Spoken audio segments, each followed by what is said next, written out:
I don't wish any bad thing to happen to him. I don't wish any hate upon him. Like, I want him to be happy. Deepti, so nice to meet you. I mean, we've seen you on Love is Blind. We've seen you through a couple of relationships. How has this journey been for you? Yeah, honestly, to say it's been an emotional roller coaster ride is nothing short of that. But I'm so happy I've gone through the experiences I've gone through, because it's really taught me more about myself and what I value in a relationship, and what I'm looking for in a partner. So I think I had to go through these journeys because it's really taught me more about, what I'm looking for. And now you've written a book called I Choose Myself, which is something that you talked about right after you kind of denied that relationship with Shake. So, like, what does this book mean to you? What can we expect from it? Yeah, I think people just get this small glimpse into my life of what what the show was like. It was like what 7 weeks, and so I feel like there's just so much more to me than just that small little glimpse. And I wanted to let people into my life, let people into what I've gone through and the mistakes that I've made and the growth that I've done, so that hopefully that it resonates just with one person, and they see that life can be different, and that you can choose yourself, and that you should choose yourself. How do you talk about vulnerability in this book? Yeah, I think, I just am vulnerable in this book. I completely put out everything of who I am and what I stand for on there. But it shows that, I haven't always made the right choices. And that's okay, because sometimes you learn more from your mistakes than you do, doing the good things. You learn more about yourself and how you overcome obstacles and challenges based on the mistakes that you make. And that's why I really wanted to show that I'm not this perfect person, and that's okay. Imperfection is okay. As a South Asian person, seeing you, deny this cliche good-looking guy that's a doctor. I mean, did any of those societal pressures weigh in on you at all, or did you think about that at all?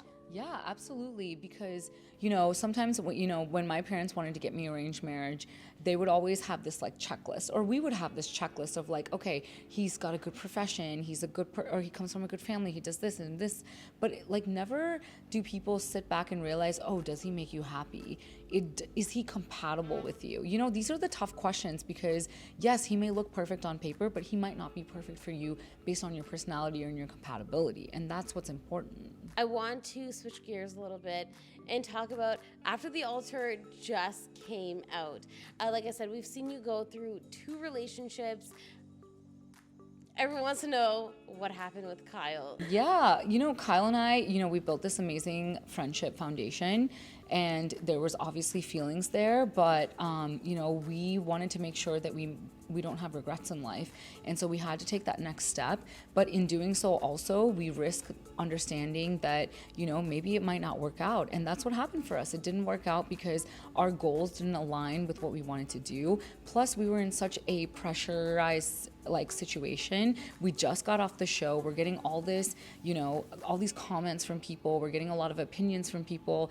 And honestly, we just needed to walk our separate paths to understand about each other and grow individually, because we were so codependent. So it was just, honestly, we just recognized that we were better off as friends, and that's okay. You have to normalize getting out of unhealthy situations. Are you guys still friends now? Our friendship doesn't look the same as it used to look, because once you cross that line, yeah, it's just hard to get back to that same thing that you used to have. And when feelings linger, it's just too tough to stay friends in the same way. So we have a different type of friendship now, and it's sometimes it's just from afar. Yeah.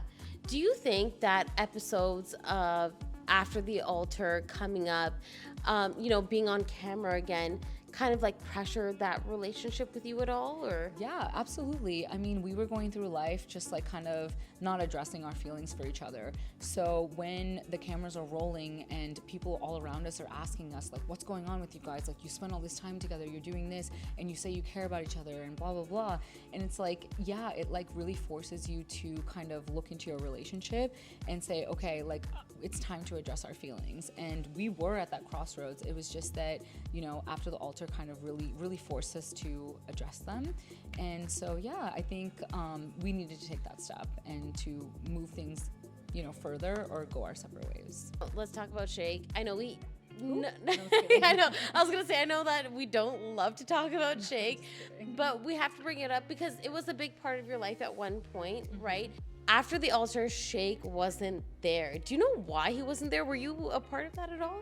Yeah, honestly, I just feel like it's hard to give your energy to somebody who doesn't want the best for you, and it's okay to set boundaries with somebody who you don't want in your life anymore. And so Kyle and I, we've talked to producers and we said, we don't want to film with him. There's just no reason to, because I feel like anything we say to him, it just like goes in one ear and out the other. And so, I made it explicitly clear to them that like if Shake is at that lake house, if you want us to film with him, I'm just not here for it. And that's what we did. I mean, he wasn't there. And the rest of the cast felt the same way. And you hear about this more in my book, but like, honestly, yes, I get it from an outside perspective. It may feel like we're bullying him or like we're not trying to understand his situation. But honestly, we did that. We did that for like 9+ months. And he wasn't changing or understanding where we were coming from. And so in that moment, like we all like knew that we were just standing up to a bully. We're not bullying him. Yeah. So after the altar came out and Shake went on Instagram again, like he does, right? And said like, this relationship didn't work out. This relationship didn't work out. I know that you've had responses to his actions, but is there anything else that, is anything else that you want to say about his actions like now? Yeah, honestly, they don't matter to me. He can do whatever he wants. That's his own energy. But again, I just want to put out love and good things into the world. I don't wish any bad thing to happen to him. I don't wish any hate upon him. Like, I want him to be happy. All I want also is that for him to recognize that his words and his actions have an impact on people.